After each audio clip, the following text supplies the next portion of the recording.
السلام علیکم جی، میں حاضر ہوں میٹرک کی اردو کے ساتھ اور آج غزلوں کی ویڈیو بنا رہا ہوں۔ ان میں 5 شعراء کی غزلیں ہیں اور میں اس کی تشریح کر دے رہا ہوں۔ یہ شعراء کب پیدا ہوئے، کہاں پیدا ہوئے، یہ اسکرین پر دکھا دیا جا رہا ہے۔ سب سے پہلا ہے مبارک عظیم آبادی۔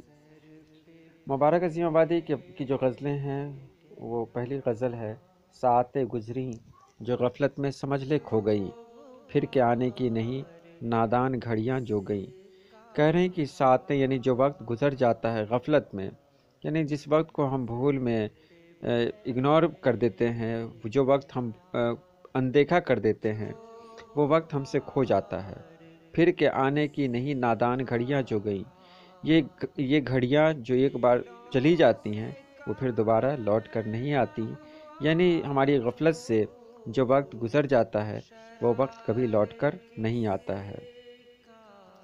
کیا کہیں کیا کیا کیا تیری نگاہوں نے سلوک، دل میں آئیں دل میں ٹھہریں دل میں کانٹے بو گئیں۔ اس شعر میں وہ کہہ رہے ہیں کہ تیری نگاہوں نے میرے ساتھ جو سلوک کیا وہ میں کس سے کہوں اور کیا کہوں۔ تیری نگاہیں میرے دل میں آئیں، میرے دل میں ٹھہریں اور میرے دل میں کانٹے بو گئیں، یعنی تیرا دیکھنا ایسا تھا کہ آج بھی وہ نظر میرے اندر بسی ہوئی ہے۔ میں بے چین ہوں، مجھے کسی صورت سکون نہیں مل رہا ہے۔ گھر شب وعدہ میرا ماتم سرا سے کم نہ تھا، تم نہ آئے حسرتیں آ کے مجھ کو رو گئیں۔ کہہ رہے ہیں کہ شب وعدہ، وعدے کی رات، میرا گھر ماتم سرا سے کم نہ تھا، یعنی ماتم سرا کہتے ہیں ماتم کرنے کی جگہ، یعنی تم نے جو وعدہ کیا تھا جس رات آنے کا، اس رات میرے گھر پہ ماتم تھا، میں کسی کے انتظار میں تھا۔ تم نہ آئے، لیکن تم نہیں آئے۔ حسرتیں یعنی بہت ساری امیدیں میرے پاس آتی گئیں، بہت ساری آرزوئیں آئیں اور آ کر رونے لگی، یعنی جس کا انتظار تھا وہ شب وعدہ نہیں آیا۔ اس رات کیا آئیں؟ حسرتیں آئیں، آرزوئیں آئیں، بہت ساری امیدیں آئیں اور آ کر رو گئیں۔ سوزے دل سے اشک آنکھوں میں توے کی بوند ہے، اور وہ یوں تانزن ساون کی جھڑیاں ہو گئیں۔ کہہ رہے ہیں کہ دل کی گرمی سے آنکھوں میں جو اشک ہے ایسا لگتا ہے وہ توے کی بوند ہے۔ توا جانتے ہیں؟ توا کہتے ہیں جس پر روٹی بنتی ہے وہ، یعنی دل کی گرمی سے آنکھوں میں جو آنسو آ رہے ہیں وہ ایسا لگ رہا ہے کہ وہ آنسو بھی بالکل گرم ہیں، اور وہ یوں تانزن ساون کی جھڑیاں ہو گئی، اور وہ اس طرح الزام لگا رہے ہیں کہ میری آنکھوں سے جو آنسو نکل رہے ہیں یہ آنسو ساون کی جھڑیوں کی طرح نکل رہے ہیں، یعنی میری آنکھوں سے آنسو رکنے کا نام نہیں لے رہے ہیں، اور آنکھوں سے جو آنسو نکل رہے ہیں وہ گرم ہیں۔ دوسری غزل کو دیکھیں: گر گئے افسوس کس کس کی نظر سے کیا کہیں، ہم ہوئے کیا کیا خجل اس چشم تر سے کیا کہیں۔ کہہ رہے ہیں کہ افسوس ہم کس کس کی نظر سے گر گئے یہ کسی کو بتانے کا نہیں ہے۔ ہم کتنے بدنام ہوئے، ہم لوگوں کے بیچ کس طرح یاد کیے گئے، یہ اپنے آنسوؤں سے کس طرح کہیں۔ یعنی میری آنکھوں میں جو آنسو ہیں وہ آنسو تکلیف کے آنسو ہیں، وہ آنسو مجھے بدنام کرنے کا جو احساس ہے، بدنامی کا جو احساس ہے، اس احساس کے آنسو ہیں۔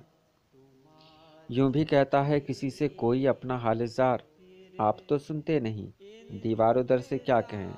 کہہ رہے ہیں کوئی بھی انسان اگر کسی کو اپنا حال سنانا چاہتا ہے تو وہ چاہتا ہے کہ وہ اس کی طرف پوری طرح سے متوجہ ہو، وہ پورے دھیان سے اس کی بات سنے، لیکن آپ تو سنتے ہی نہیں ہیں، آپ کا دھیان میری باتوں پر ہے ہی نہیں، تو بھلا کیا دیوار و در سے بات کریں۔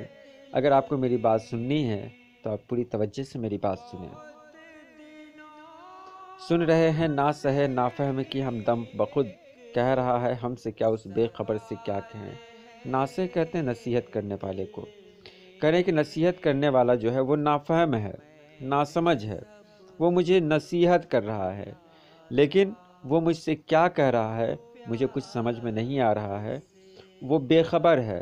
اسے سمجھنا چاہیے کہ نصیحت اسی کو کیا جائے جو نصیحت کو ماننے کے لیے اور سننے کے لیے تیار رہے۔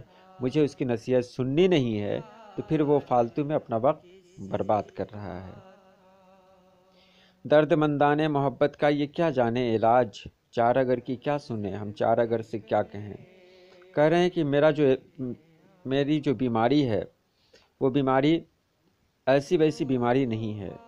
محبت کا جو درد ہوتا ہے نا، وہ درد بالکل الگ ہوتا ہے، اس کا علاج سبھی کے پاس نہیں ہوتا۔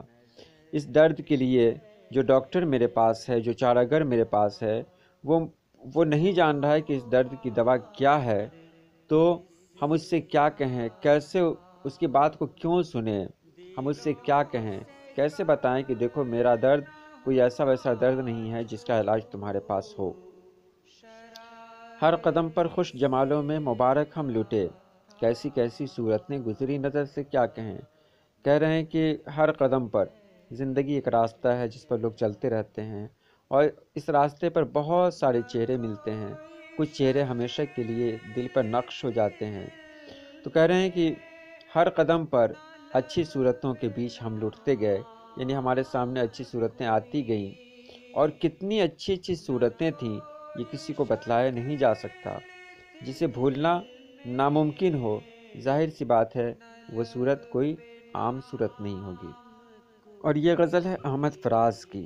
احمد فراز اپنے مطلب میں کہتے ہیں، دولت درد کو دنیا سے چھپا کر رکھنا، آنکھ میں بوند نہ ہو دل میں سمندر رکھنا۔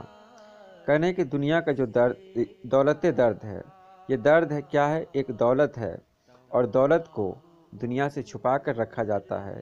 اس لیے یہ درد کی جو دولت ہے، اس کو تم بھی دنیا والوں سے چھپا کر رکھنا۔ آنکھ میں بوند نہ ہو دل میں سمندر رکھنا۔ تمہارے اندر چاہے جتنا بھی درد ہو، لیکن آنکھوں میں آنسو نہیں آنے چاہیے، یعنی کہ کسی کو احساس نہ ہو کہ تم کس حال میں جی رہے ہو، تمہارے اندر کتنے درد ہیں، تمہارے اندر کیا کیا احساس ہے، کس محرومی میں جی رہے ہو۔ یعنی ہم اپنے درد کو کبھی کسی کے ساتھ بیان نہ کریں، ہم ہمیشہ مسکراتے رہیں۔ کل گئے گزرے زمانوں کا خیال آئے گا، آج اتنا بھی نہ راتوں کو منور رکھنا۔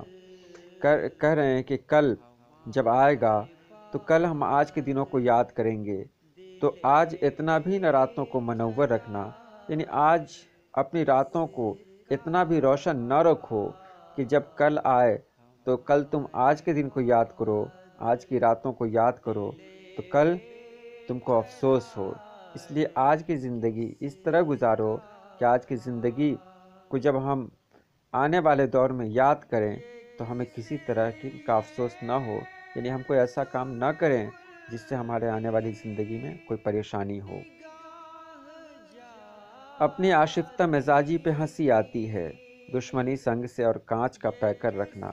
کرے میرا مزاج بکھرا ہوا مزاج، مجھے اپنے مزاج پہ ہنسی آتی ہے۔ میرا مزاج کیسا ہے، میری طبیعت کیسی ہے کہ میں نے پتھروں سے دشمنی کر لی ہے اور میرا پیکر کانچ کا ہے، یعنی میں خود کانچ کا بنا ہوا ہوں اور میں نے دشمنی مول لی ہے پتھروں سے۔ تو ایسے میں اپنی طبیعت پہ ہنسی آتی ہے، اپنی بیوقوفی پر ہنسی آتی ہے کہ میں بھی کیسا بیوقوف انسان ہوں کہ خود تو کانچ کا ہوں اور میں نے پتھروں سے دشمنی لے لی ہے۔ آس کب دل کو نہیں تھی تیرے آ جانے کی، پر نہ ایسی کہ قدم گھر سے نہ باہر رکھنا۔ کہہ رہے ہیں کہ تیرے آنے کی آس، تیرے آنے کی امید پہلے بھی تھی، لیکن اس بار جو تیرے آنے کی امید ہے وہ ایسی ہے کہ میں اپنے گھر سے باہر قدم نہیں رکھ رہا ہوں۔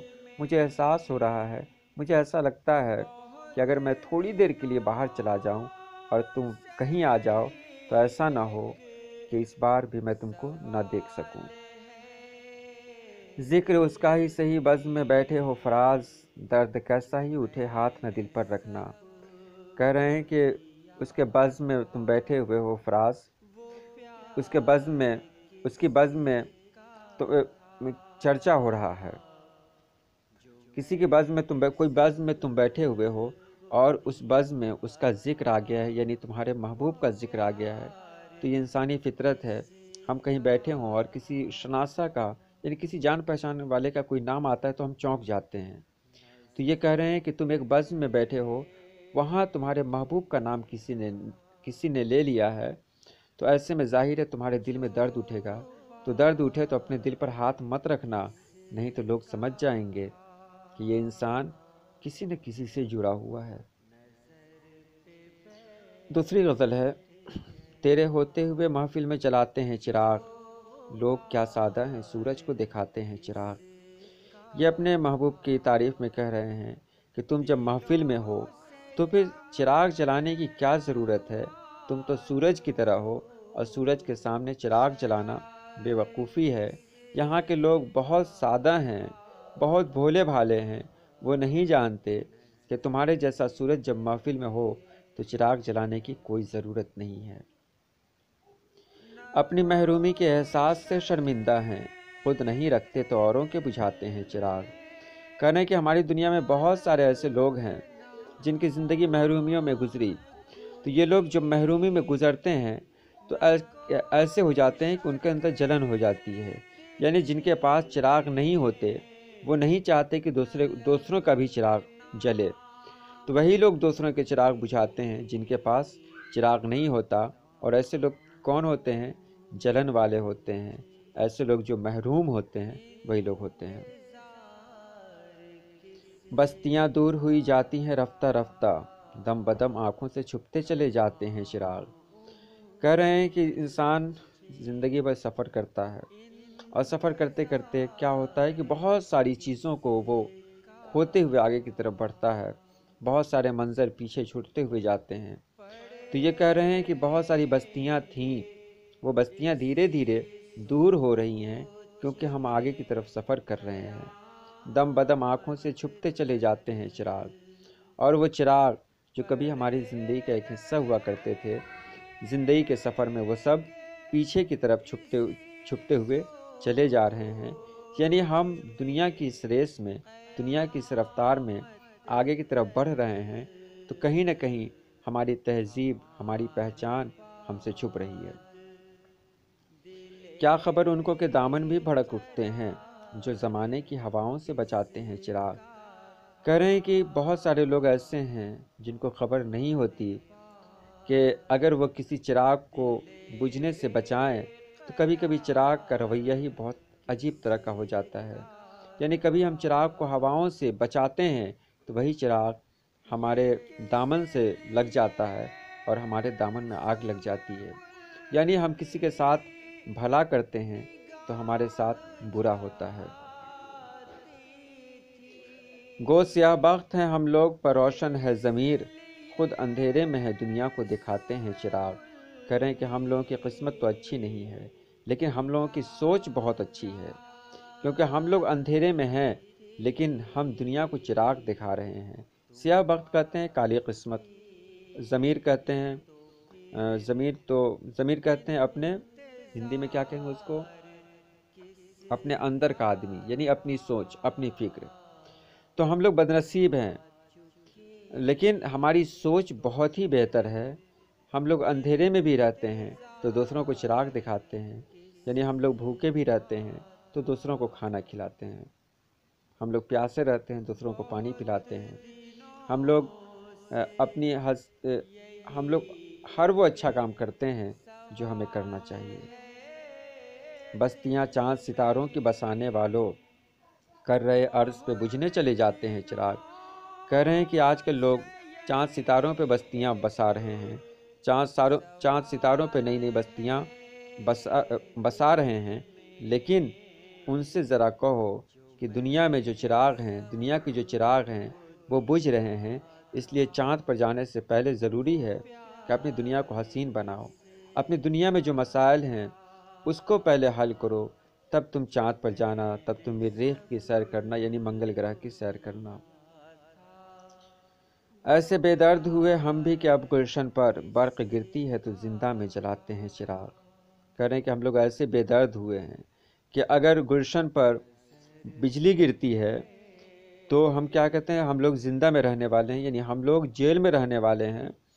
تو جب گلشن میں بجلی گرتی ہے، گلشن پہ بجلی گرتی ہے، کسی چمن میں بجلی گرتی ہے، تو ہم لوگ کیا کرتے ہیں، اپنی جیل میں جہاں ہم لوگ ہیں وہاں چراغ جلاتے ہیں، خوشی کے چراغ جلاتے ہیں کہ چلو ہم لوگ تو جیل میں ہیں، یہ گلشن تو ان کے نصیب میں ہے جو لوگ آزاد ہیں، اس لیے اچھا ہی ہوا، جو میرے نصیب میں نہ تھا وہ بھلے ہی اجڑ گیا۔ ایسی تاریکیاں آنکھوں میں بسی ہیں کہ فراز رات تو رات ہے، ہم دن کو جلاتے ہیں چراغ۔ کہہ رہے ہیں کہ فراز ہماری آنکھوں میں اندھیرے بسے ہوئے ہیں، اور اندھیرے بھی کچھ ایسے ہیں کہ رات تو رات ہے، ہم کو دن میں بھی چراغ جلانا پڑتا ہے، کیونکہ ہمارے سامنے روشنی نام کی کوئی چیز نہیں۔ لوگ تو صرف رات میں ہی چراغ جلاتے ہیں روشنی کے لیے، لیکن ہمیں دن میں بھی چراغ جلانا پڑتا ہے۔ حسن نعیم کی یہ غزل ہے۔ قلب و جاں میں حسن کی گہرائیاں رہ جائیں گی، تو وہ سورج ہے تیری پرچھائیاں رہ جائیں گی۔ کہہ رہے ہیں کہ دل، قلب مانے دل، قلب اور جان میں حسن کی گہرائیاں رہ جائیں گی، یعنی میرے دل میں، میری جان میں حسن کی گہرائیاں یعنی تمہاری یادیں ہمیشہ کے لیے بس جائیں گی۔ تو وہ سورج ہے تیری پرچھائیاں رہ جائیں گی، یعنی تو سورج ہے، تو میرے لیے سورج ہے، تو اگر ڈوب بھی جائے گا تو تیری پہچان میرے دل میں، میری جان میں ہمیشہ کے لیے رہ جائے گی۔ یعنی تو میرے لیے سورج ہے، تو اگر میری زندگی سے کھو بھی گیا تو میں زندگی پر تم کو بھلا نہیں پاؤں گا۔ اہل دل کو یاد صدیوں آئے گا میرا جنوں، شہرتیں ہوں گی فنا، رسوائیاں رہ جائیں گی۔ کہہ رہے ہیں کہ جو دنیا میں جو لوگ اہل دل ہیں ان کو صدیوں تک میرا جنون یاد آئے گا، بھلے ہی لوگ میری شہرت کو بھول جائیں گے، صرف رسوائیاں بچیں گی، صرف بدنامیاں بچیں گی، لیکن بدنامیوں کی وجہ سے ہی لوگ مجھے یاد تو کریں گے۔ اہل دل صدیوں تک مجھے یاد کریں گے، بھلے ہی شہرت کی وجہ سے نہ ہو، رسوائی کی ہی وجہ سے ہو۔ گفتگو تجھ سے کریں گی میری غزلیں صبح و شام، تیری خلوت میں میری تنہائیاں رہ جائیں گی۔ کہہ رہے ہیں کہ تجھ سے میری غزلیں صبح و شام باتیں کیا کریں گی۔ تم جب تنہا رہو گے، تم جب اکیلے رہو گے تو وہاں میری غزلیں تمہارے سامنے رہیں گی۔ ایسا لگے گا کہ ایک طرف تم تنہا ہو اور ایک طرف میری غزلیں ہیں، تو ایسا لگے گا کہ میری غزلیں تم سے بات کر رہی ہیں اور تم میری غزلوں میں کھوئے ہوئے ہو۔ میں نکل جاؤں گا اپنی جستجو میں ایک دن، بزم یارا میں خیال آرائیاں رہ جائیں گی۔ اس شعر میں وہ کہتے ہیں کہ ایک دن ایسا بھی آئے گا کہ میں اپنی تلاش میں نکل پڑوں گا، اور جو دوست ہیں جو ہمیشہ میرے ساتھ رہتے تھے وہ بس خیال آرائیاں کرتے رہ جائیں گے، وہ بس ایک دوسرے کو کہتے رہ جائیں گے پتہ نہیں کہاں گیا۔ میں کہاں رہوں گا؟ اپنی تلاش میں نکلا ہوا رہوں گا۔ اور یہ مقطع ہے، دور تک کوئی نہ ہوگا نغمہ سنجو میں نعیم، بس چمن میں یاد کی پروائیاں رہ جائیں گی۔ کہہ رہے ہیں کہ دور تک کوئی بھی نغمہ سنانے والا نہیں رہے گا، بس چمن میں جہاں نظر جائے گی وہاں بس یاد کی ایک ہلکی سی پروائیاں گونجتی ہوئی رہے گی۔ مطلب جب میں نہیں رہوں گا تو چمن میں کوئی گانے والا نہیں رہے گا، صرف یاد بن کر میں کسی کے ذہن میں بس جاؤں گا۔ دوسری غزل ہے، فسانہ غم کا کوئی غم گسار ہو تو کہیں، کہانی دل کی کوئی دل فگار ہو تو کہیں۔ کہہ رہے ہیں کہ یہ مطلع ہے، غزل کے سب سے پہلے شعر کو مطلع کہتے ہیں اور سب سے آخری شعر جس میں شاعر اپنا نام استعمال کرتا ہے اس کو مقطع کہتے ہیں۔ فسانہ غم کا کوئی غم گسار ہو تو کہیں، کہہ رہے ہیں کہ اپنے غم کا فسانہ اس سے کہیں جو غموں کو سمجھے، جو خود بھی غم گسار ہو، یعنی خود بھی زخمی ہو، جو خود بھی جس کے اندر غم ہو اس سے ہی اپنے غم کا فسانہ کہیں۔ کہانی دل کی کوئی دل فگار ہو تو کہیں، اگر کوئی انسان ہو جس کا دل خود ہی ٹوٹا ہوا ہو اس کو اپنے دل کی کہانی سنائے تو وہ زیادہ بہتر طریقے سے سن سکتا اور سمجھ سکتا ہے۔ وہاں یقین کے خود ہی کہیں گے حرف جنوں، یہاں یہ فکر فضا سازگار ہو تو کہیں۔ کہہ رہے ہیں کہ وہاں ان کو یقین ہے کہ میں وہ لفظ بول دوں گا جس کا ان کو صدیوں سے انتظار ہے، یعنی اس کو جس بات کا انتظار ہے، جو بات وہ سننا چاہتا ہے اس کو یقین ہے کہ وہ بات میں بول دوں گا، لیکن مجھے یہ فکر ہے کہ ماحول اچھا ہو جائے تب میں کوئی بات کہوں۔ جنوں کی کون سی منزل میں مل رہا ہے سکون، ہماری طرح کوئی بے قرار ہو تو کہیں۔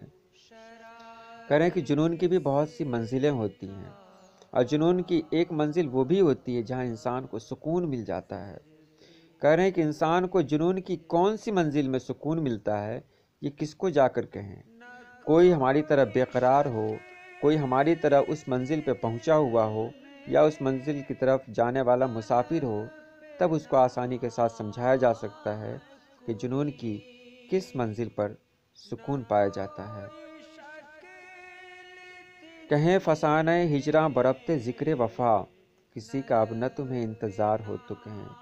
کہہ رہے ہیں کہ مجھے اپنی بات کہنے کا بہت دل کرتا ہے، وفا کا ذکر ہوا ہے اور میں چاہتا ہوں وفا کے ذکر میں اپنے ہجر کی داستان کہہ دوں، یعنی وفا کی بات چل رہی ہے تو میں نے سوچا کہ میں بھی بتا دوں کہ میں نے اس کے بغیر کس طرح زندگی گزاری، میری زندگی میں اس کی کیا اہمیت ہے۔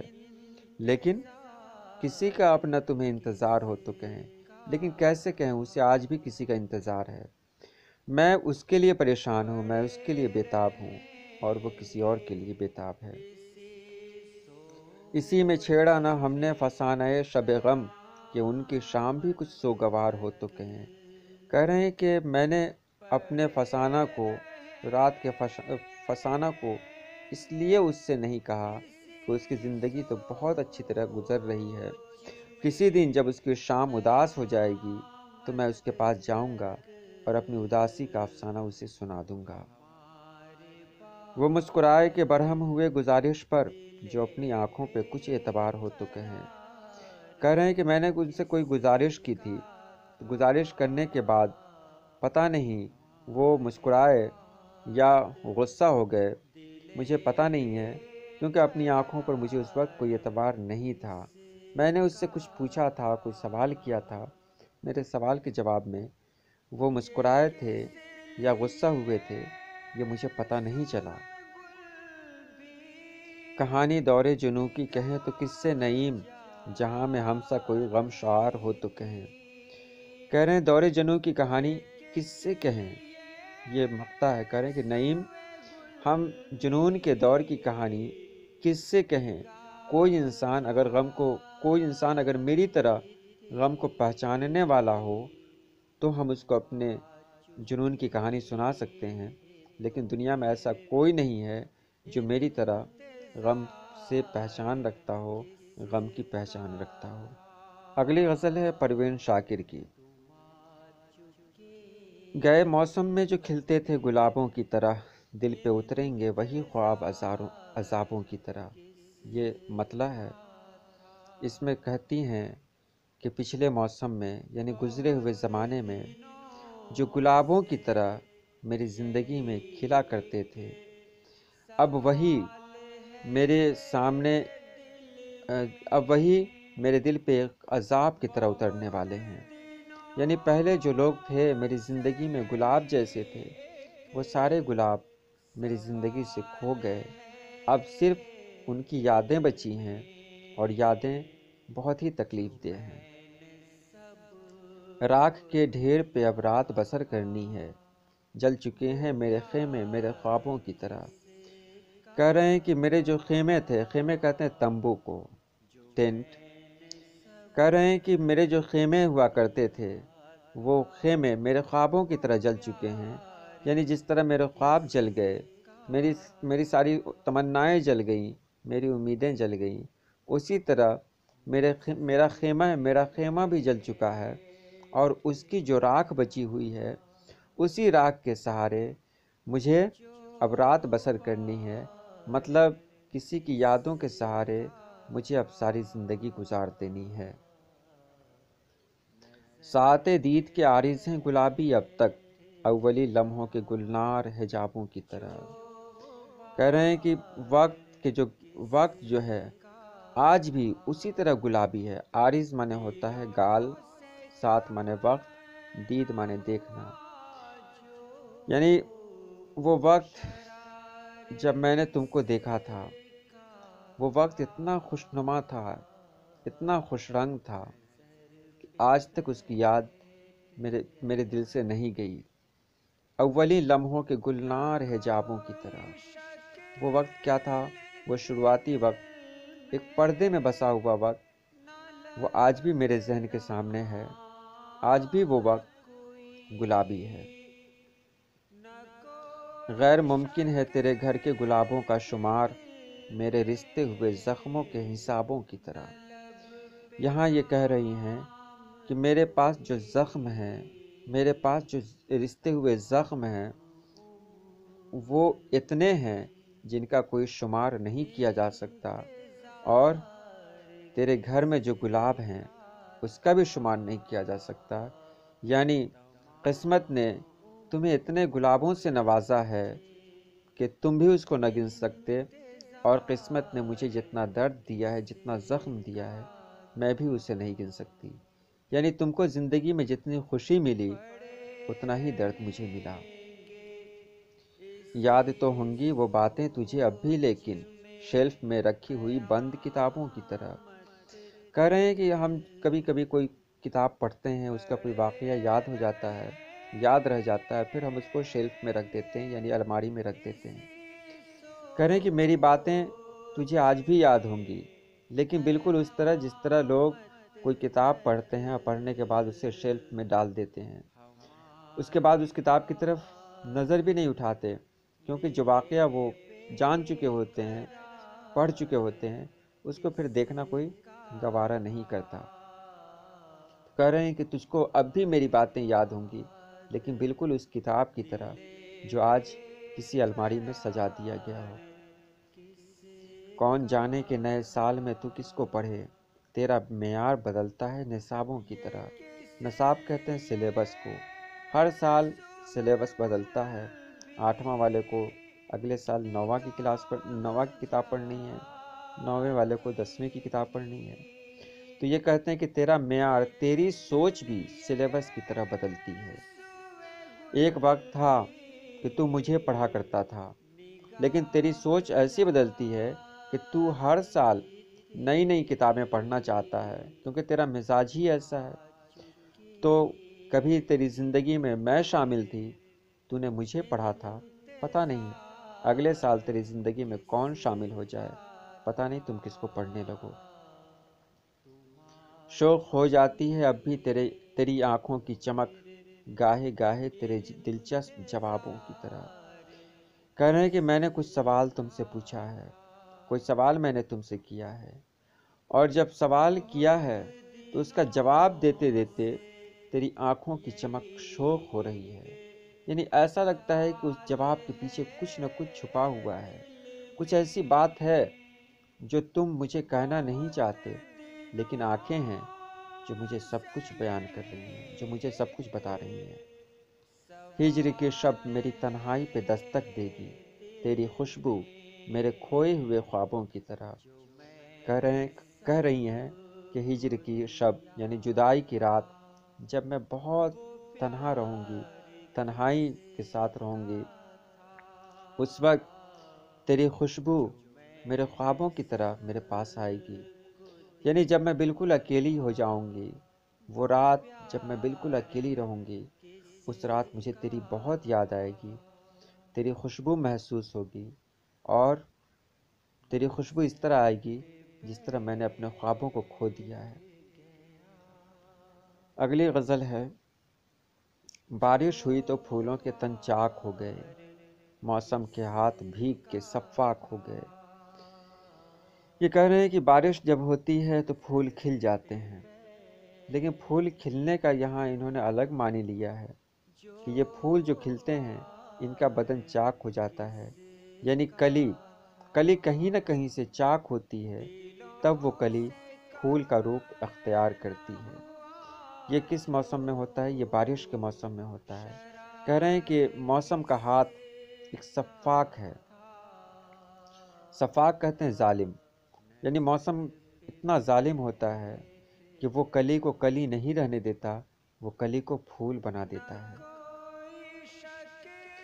بادل کو کیا خبر ہے کہ بارش کی چاہ میں کیسے بلند و بالا شجر خاک ہو گئے۔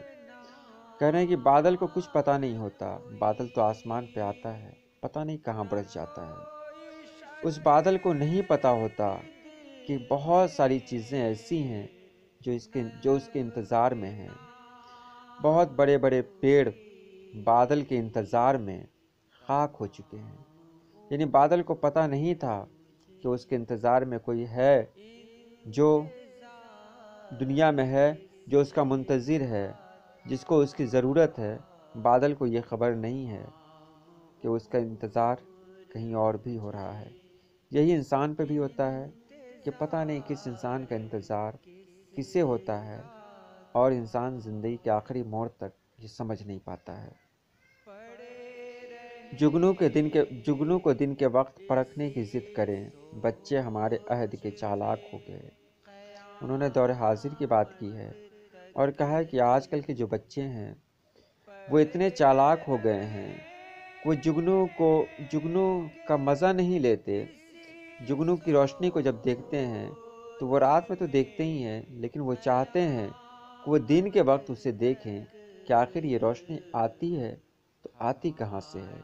یعنی آج کل کے بچے بہت بڑے ہو گئے ہیں، اب وہ ہر بات کو گہرائی سے جاننا چاہتے ہیں۔ لہرا رہی ہے برف کی چادر ہٹا کے گھاس، سورج کے شہ پہ تنکے بھی بے باک ہو گئے۔ یہاں ایک ایسے علاقے کا تصور کریں جہاں برف گرتی ہو، اور برف جب گھاس پہ گرتی ہے تو گھاس ڈھک جاتی ہے، اور تبھی سورج نکلتا ہے۔ سورج کی گرمی سے جب برف پگھلتی ہے تو پھر وہی دبی ہوئی گھاس سر اٹھانے لگتی ہے۔ یعنی سورج گھاس کے لیے ایک اچھا پیغام لے کر آتا ہے۔ وہی کہہ رہی ہیں کہ لہرا رہی ہے برف کی چادر ہٹا کے گھاس۔ وہ برف کی چادر جو پہلے گھاس کے اوپر تھی، برف کی چادر کو گھاس نے ہٹا دیا ہے، کیونکہ اب سورج نکل چکا ہے، اور گھاس کو اپنے سورج پہ یقین ہے کہ جب تک سورج رہے گا برف اس کا نقصان نہیں کر سکتی۔ بستی میں جتنے آب گزیدہ تھے سب کے سب دریا کے رخ بدلتے ہی تیراک ہو گئے۔ کہہ رہے ہیں کہ بستی میں جتنے بھی لوگ پانی سے ڈرنے والے تھے، جن لوگوں کو پانی سے ڈر لگتا تھا، وہ سب کے سب دریا کے رخ بدلتے ہی تیراک ہو گئے۔ دریا نے جب اپنا رخ بدلا تو وہ سبھی کے سب تیراک ہو گئے۔ یعنی وقت آنے پر سبھی کو ایسے سے کام کرنے پڑتے ہیں جو وہ کرنا نہیں چاہتا ہے۔ یعنی جب ہم کو ضرورت پیش آتی ہے تو ہم ہر وہ کام کرنے کے لیے تیار رہتے ہیں جو شاید ہمارے بس کا نہیں ہوتا ہے۔ سورج دماغ لوگ بھی ابلاغ فکر میں زلف شب فراق کے پیچاک ہو گئے۔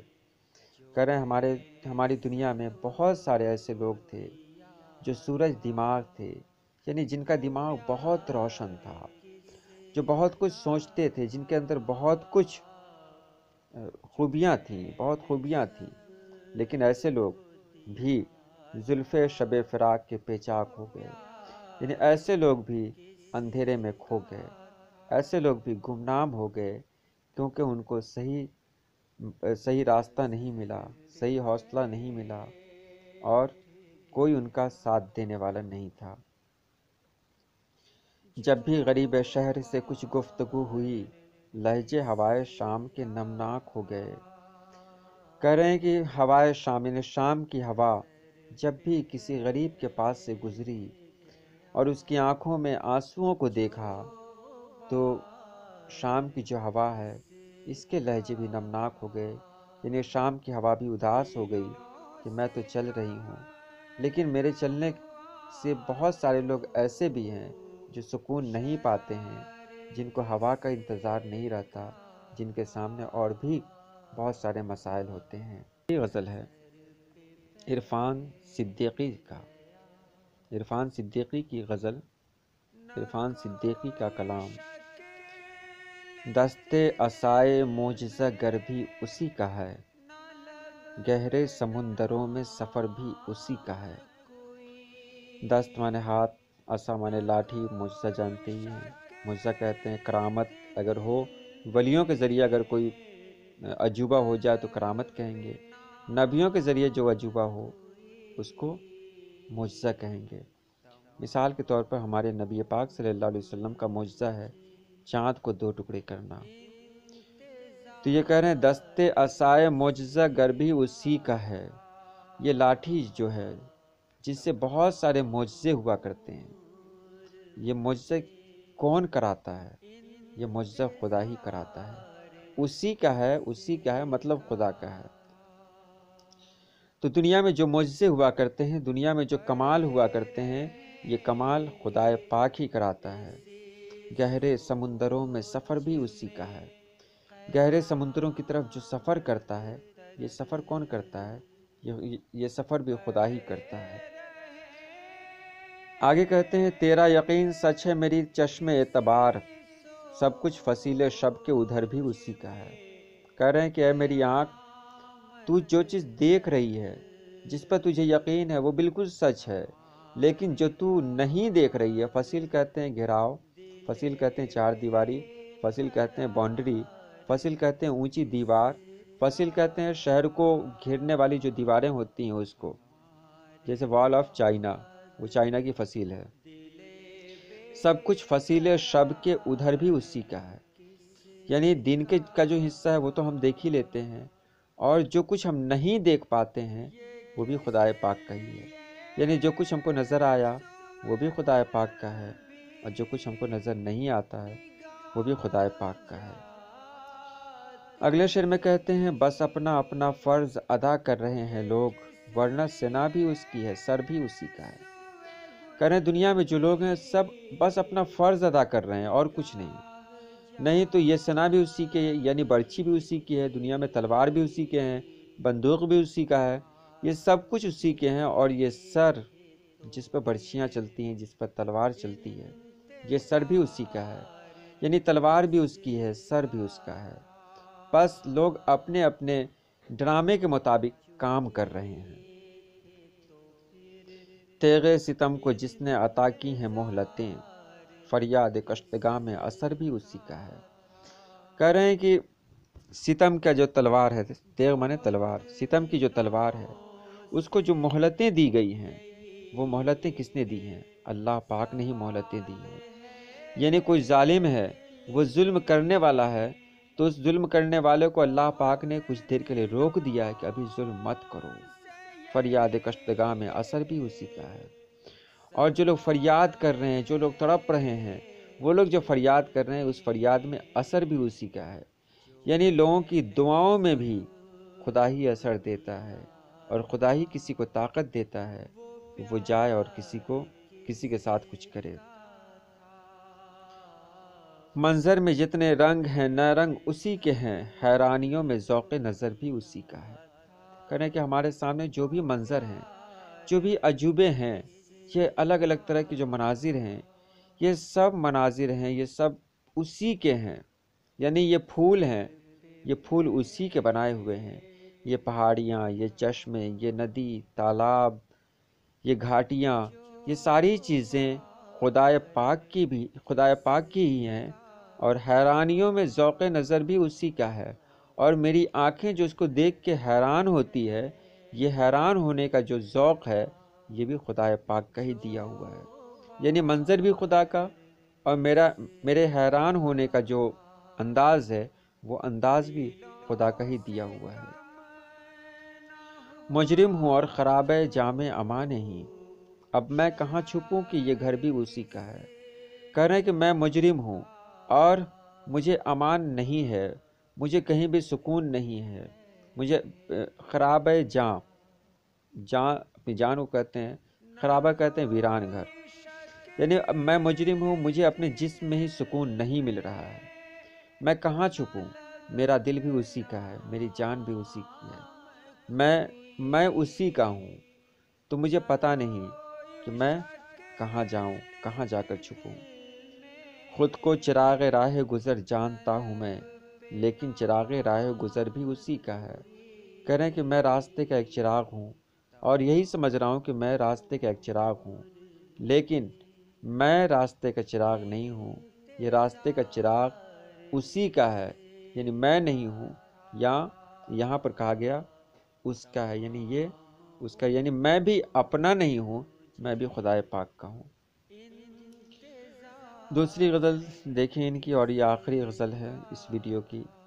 کام اس شکوہ تنہائی سے کیا چلتا ہے، تو اکیلا ہے کہ دنیا سے جدا چلتا ہے۔ کہہ رہے ہیں کہ بہت سارے لوگ اپنی تنہائی کا شکوہ کرتے رہتے ہیں کہ میں بالکل اکیلا ہوں، تو یہاں پر یہ کہہ رہے ہیں تو اکیلا ہے کہ دنیا سے جدا چلتا ہے۔ کہہ رہے ہیں کہ تم ہی تو اکیلے نہیں ہو، تمہاری طرح اور بھی بہت سارے لوگ ہیں جو تنہائیوں میں اپنی زندگی گزار رہے ہیں، اس لیے کبھی بھی اس بات کا شکوہ مت کرو کہ تم اکیلے ہو، تمہاری طرح بھی بہت سارے لوگ ہیں۔ رنگ آسان ہے، پہچان لیے جاتے ہیں، دیکھنے سے کہیں خوشبو کا پتہ چلتا ہے۔ کہہ رہے ہیں کہ رنگ جو ہوتے ہیں نا وہ پہچان لیے جاتے ہیں، یعنی گلاب کا رنگ گلابی ہوتا ہے، یہ پہچان لیے جاتے ہیں، دور سے ہی ہم دیکھ کے کہہ سکتے ہیں وہ گلابی رنگ ہے۔ لیکن خوشبو جو ہوتی ہے اس کو دیکھا نہیں جا سکتا، خوشبو کی پہچان نہیں ہو سکتی، اس کو محسوس کیا جاتا ہے۔ یہاں ایک بہت بڑا اشارہ ان کا ہے کہ لوگ اپنی صورت کی وجہ سے پہچان تو لیے جاتے ہیں، لیکن ان کے اندر کیا خوبی ہے، ان کی فطرت کیسی ہے، یہ جاننا بہت مشکل ہوتا ہے۔ لہر اٹھے کوئی دل میں تو کنارے لگ جائیں، یہ سمندر ہے یہاں حکم ہوا چلتا ہے۔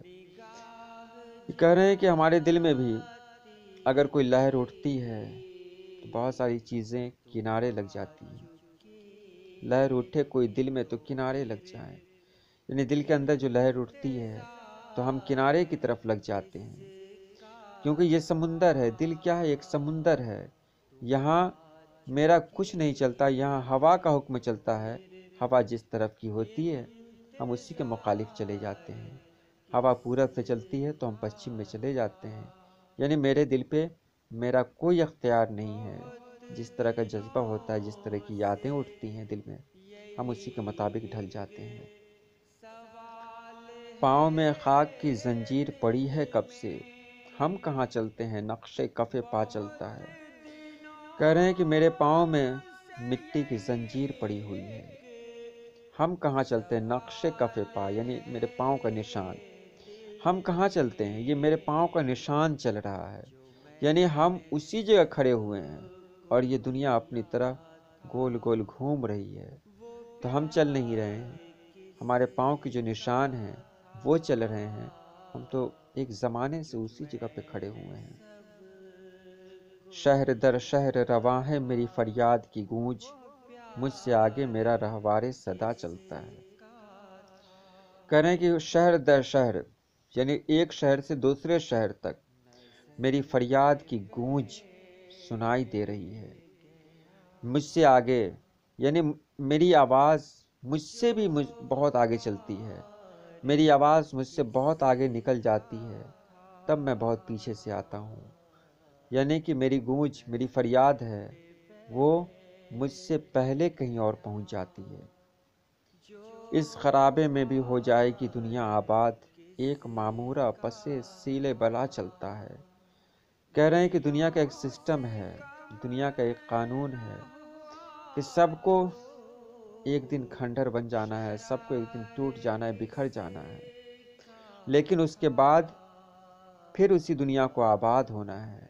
ایک گھر ہے، وہ گھر بنایا گیا، بڑی امید سے بنایا گیا، وہ گھر کھنڈر بن گیا، ٹوٹ گیا، ٹوٹنے کے بعد وہ جگہ خالی نہیں رہتی، پھر وہاں کوئی نہ کوئی چیز، کوئی نہ کوئی گھر پھر دوبارہ تعمیر ہو جاتا ہے۔